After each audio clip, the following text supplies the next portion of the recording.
We ready to ship our first pair? Yeah, I got the glasses here. Here's the box that we're going to put them in to ship them off. Ah! Toby!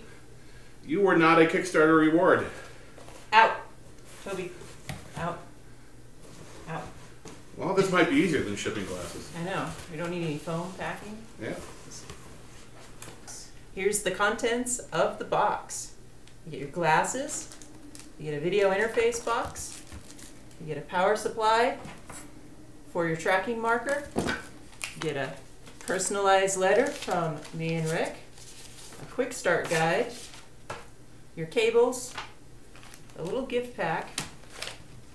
A little Velcro thingy. I don't know what we call this. It's got a sticker inside.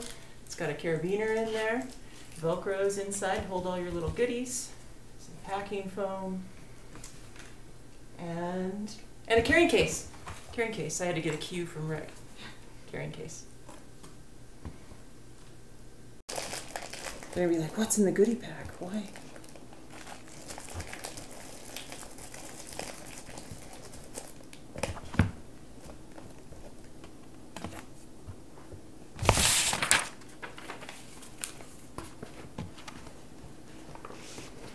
Oh. Does it zip? Does it zip?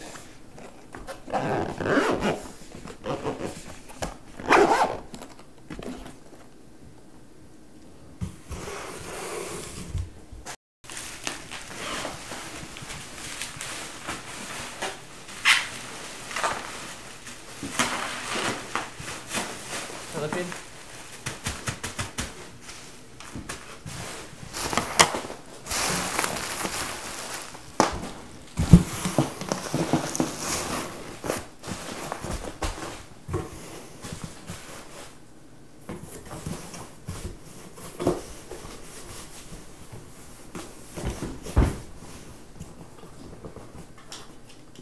Teamwork.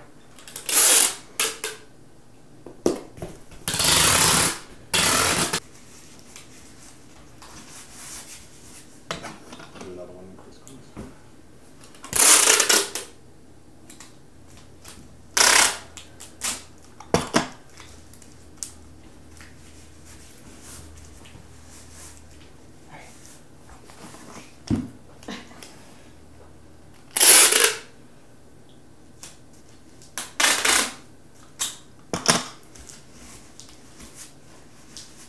Why not? What's in there? This is your 3 samples of retroreflective surface. 3 samples.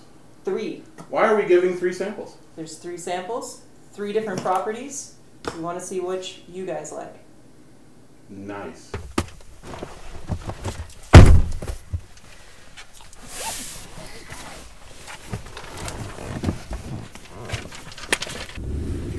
So is this a momentous day for you guys?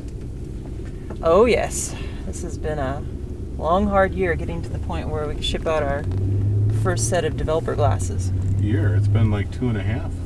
Oh yeah. I mean, that was always one of our goals when we first started working on this, was to actually produce a shippable product. And so that's why I say 2.5 years.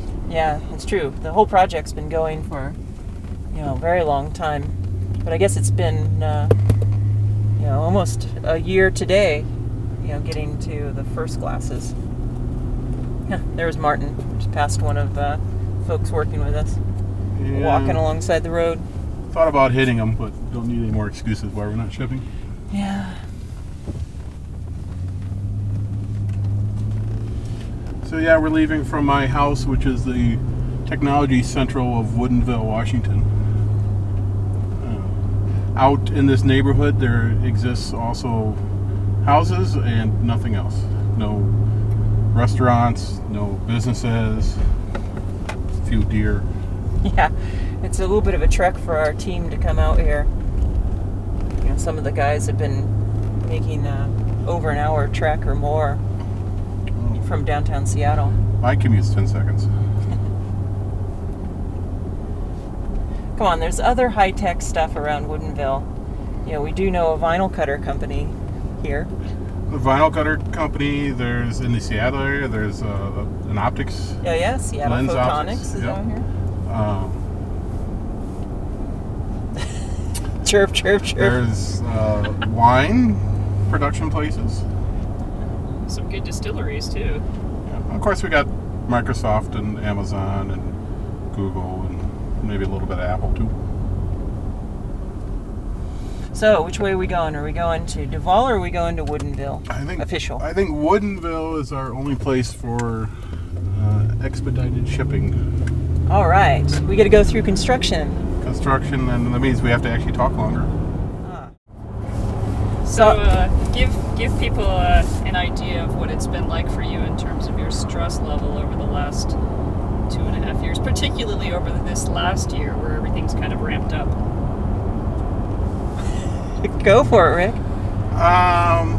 Well, the first thing which was unique to my career is that when Jeri and I first started this endeavor out at my house, it was the first time where I found myself in isolation in terms of programming. That there was no longer a team that I could ask questions to, or other people could help solve problems. That everything was either on my shoulders or Jeri's shoulders, and for that first year, we had to solve everything between the two of us, and that was pre-Kickstarter, right? Yeah, pre-Kickstarter, and so that created a new level of stress and just an experience I've never had before.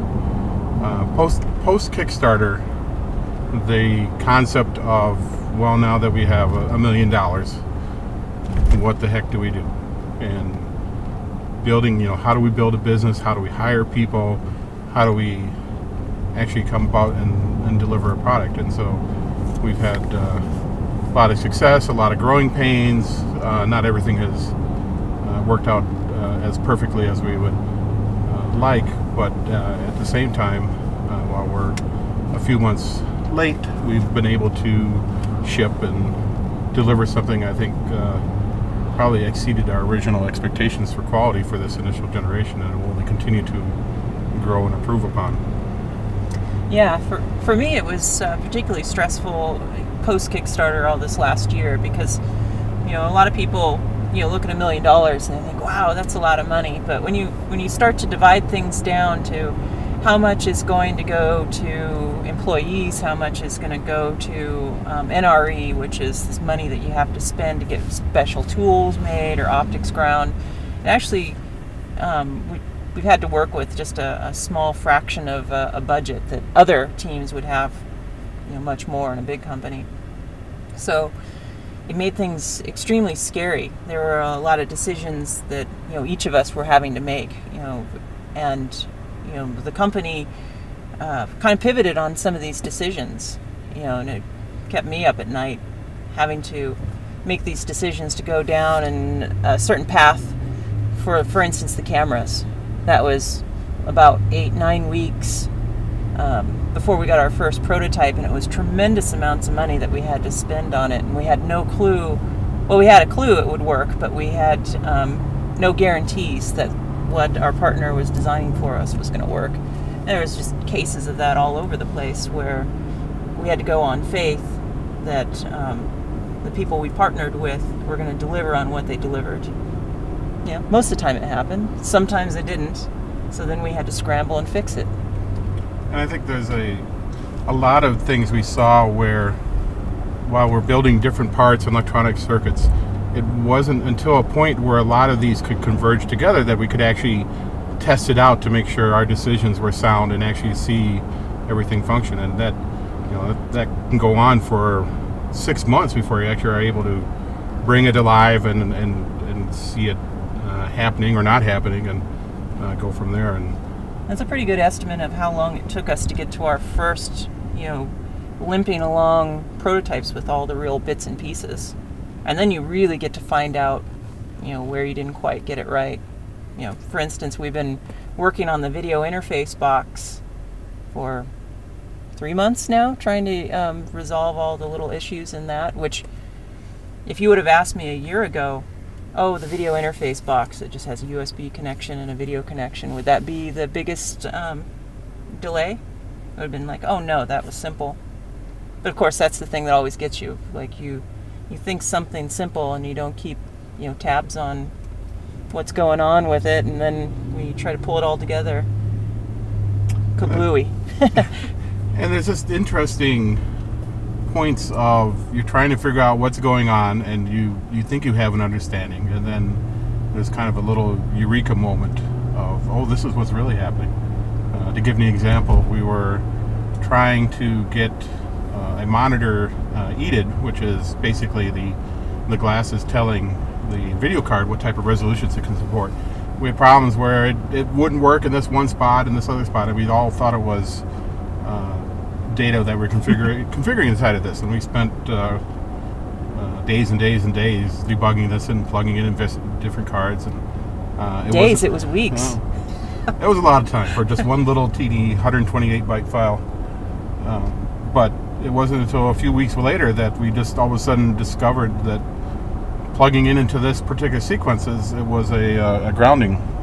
Yeah, it ended up being something that we innocently put in the design for FCC compliance. Ended up affecting how the EDID was being read out, and it was one of those unexpected things because it was so consistent. It's like, it'll work on this Intel machine but won't work on this NVIDIA one, but if we change this or that bit in the file, oh, now it works on the Intel and not the NVIDIA. And very kind of chasing your tail moments, and then it turns out to be something so simple, like a tiny little resistor was the cause of it.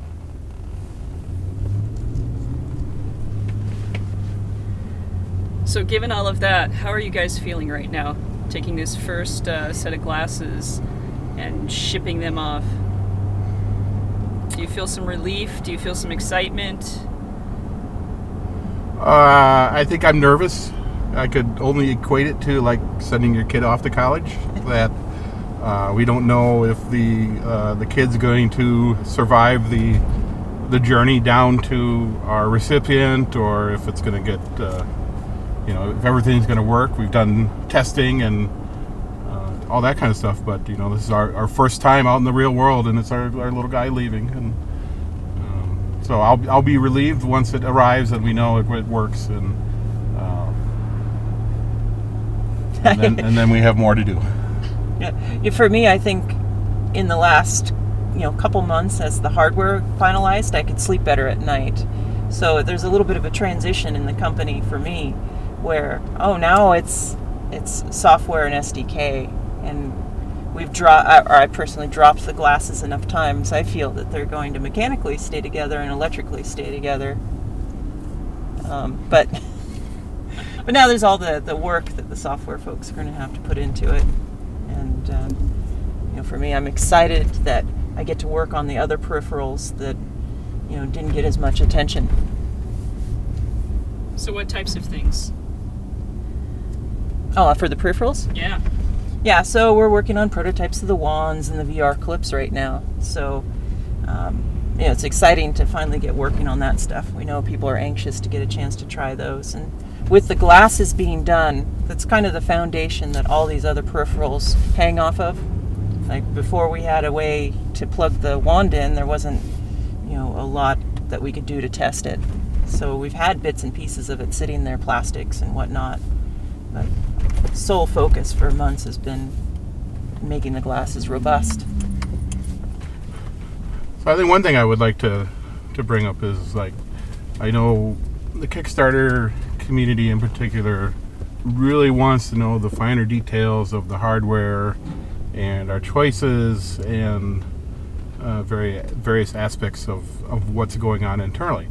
And while we understand that need, at the same time we have to ensure that competition and other people aren't able to learn from our hard work or steal our hard work or things like that. There's been this year alone we've seen Facebook and Oculus do a $2 billion deal.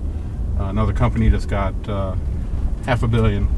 And so, we're still the little teeny guy, but we have to make sure we do choices that protect the company and protect our IP and make sure that we have a long-term future in that. And so while we're extremely appreciative of all of our backers and the funding that they gave us and allowed us to help create this moment and future moments as well, I hope you understand that at the same time, as much as Jeri and I would love to release every little bit of detail and all that kind of stuff, it's at the same time we have employees and the company's future to consider equally as well. I'm super proud of the technology that we developed. At no point did we punt on any of the technology. That's, for instance, the projectors are about 20 millimeters deep, which is right on target for what we predicted we could do. The camera module itself is about 10 millimeters deep. It's little tiny things. We've innovated all over the place, and it's going to allow us to make future glasses that, you know, outperform, you know, a lot of other companies out there in weight and performance and amount of workspace that the tracking system can follow the user. So one of the things that went into this particular design generation is that we're able to upgrade the firmware to the people that get these early dev glasses. And so as we make changes to the glasses firmware, and we plan on releasing a more advanced tracking solution soon as well, we'll be able to provide those people with the ability to upgrade their glasses, and we'll also refresh them with new markers and whatever else we continue to innovate on up until the point that we get the main Kickstarter deliveries out. That's a good point. A tremendous amount of work went into the upgradability of the glasses this year. We spent, you know, hundreds or thousands of man hours just devising ways that we could upgrade the FPGA in the field. We could upgrade the video interface box, the SDK, so it's very flexible and robust. Because we know we're going to have, you know, flaws right out of the gate. You know, the first time we got the plastics back, you know, we quickly identified, like, oh, we don't like the nose piece, but, you know, it's too late. We've made, you know, hundreds of pairs of glasses. We're going to improve on that. Same thing with the tracking markers. We see places that we can improve on, and to be able to ship out those updates is really exciting. Many of them can just be, you know, bits that we tell people to go download and put into their glasses. I'm thinking we should reveal the cost of the nose piece. Yeah. The disappointing nose piece? Yes. Oh, costs. Costs. That's Sure, the nose piece cost. Like the video interface box being a surprise that was going to be one of our most challenging engineering feats. The surprise costs of things. Rick was mentioning the nose piece. Turns out that we wanted it to be adjustable and flexible, and we had these theories of how to do that. So we put it all together. It cost us almost $20 for the nose piece in low volume, and then to get it back, and then to find out that we didn't quite get the shape right, and it kind of pushes on your nose, was pretty disappointing. I actually think folding a $20 bill would be more comfortable than nose piece. Yeah, probably would have been. Yeah, but that's the things, like you as Kickstarter backers, you're going to get these, and you're going to help us refine the next version. And, you know, for instance, a nose piece pops out, you know, maybe, I don't want to totally promise it, but maybe we can make an improvement and send it out to you and see if it's better. For instance, we were targeting under 100 grams for the glasses. We hit 140 grams for the glasses, which is it's really light compared to our nearest competitor for their weight. But, you know, now that we've gone through the process, we see, like, oh, well, we can cut out 20 grams here and 40 grams there, and when we do the larger shipment of glasses, we know we're going to hit the weight that we promised. And so we're just about to arrive to the UPS store. But one thing, if we don't get hit. One thing we should mention is that while Jeri and I are at the the forefront of the pages and what you see at it. It's been a group effort, and so there's a group of people up here in Woodinville and a group of people down in California, and so without everybody, we wouldn't be at the UPS store delivering something at all. Should we try to mention them, and hopefully we don't forget any of them? I did that line, so you can mention everybody. Okay, there's Alan and Josie, Derek, Martin, Praveen, Toby, Ryan, Dan, and then down in California, there's Christina, David, Paul, and Ken. That's right. Oh, we probably forgot I someone. think we got it. And then various people that came in as like pinch hitters and fixed problems. Like 2 folks came in and solved part of our VIB problems. And then over the course of the year, we had Brian help us out, Brian. and Genesee back during Kickstarter. And the various people that showed up for the game jams, and people that have come out during our trade shows and things like that. So, thank you. Thank you. That was embarrassingly slow listing off. We're tired. We are tired. It's been a massive slog getting up to this point. Many 14-hour days. Well, should we get a label on this thing and send it off? Let's do it. All right. We're going to have to do it. Do you want to get that? Yeah. There it goes. You want to wait till around till 4 o'clock, you can actually see it going in the truck. Big long, you know the weight, and you look like that's my job. Right? Have a great time. Is that going to do it for you? It is. Thank you. I'll double tape on here, and then that part will stay. Okay. Because I thought about putting a tag.